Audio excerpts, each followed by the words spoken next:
Des rayures et des fissures montrent l'usure de ce panneau solaire et sont dues à la chaleur extrême. Le technicien Emmanuel Razak est responsable de l'installation photovoltaïque d'un hôtel à Tamale, dans le nord du Ghana. La température de l'air peut y dépasser les 40 degrés Celsius.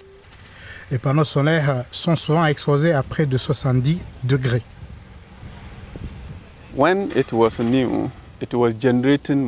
Quand il était neuf, il était plus puissant. Mais maintenant, il est fissuré et usé et il n'est plus aussi efficace qu'avant.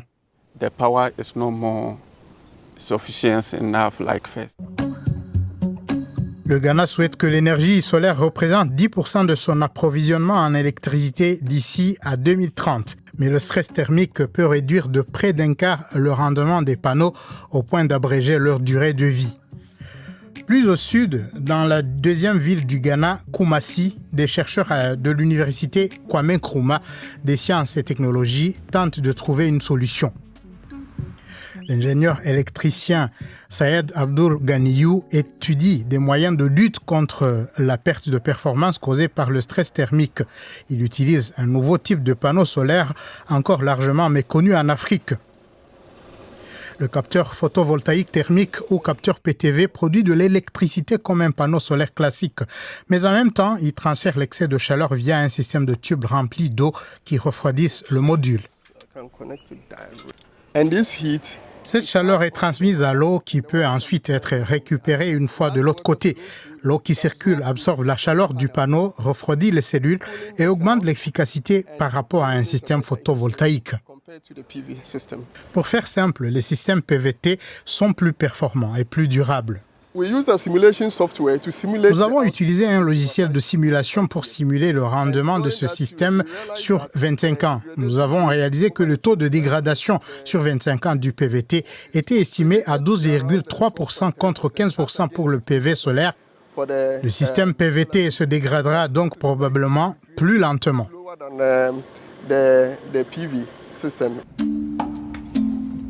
Et la différence est conséquente. Cela représente près de 20 ans de durée de vie en plus pour les systèmes PVT, d'autant plus que dans un pays au climat chaud comme le Ghana, les températures augmentent chaque année en raison du changement climatique. Les bénéfices sur le long terme sont impressionnants. Les capteurs PVT coûtent en moyenne 2 fois plus cher que les panneaux solaires conventionnels. Mais ils sont bien plus efficaces et ils ne produisent pas seulement de l'électricité, mais aussi de l'eau chaude. Ils sont donc particulièrement appréciés par l'industrie, les hôpitaux et les hôtels qui consomment de grandes quantités d'eau chaude. C'est le cas de cet hôtel de 82 chambres à Tamale qui se fournit en énergie via le réseau national.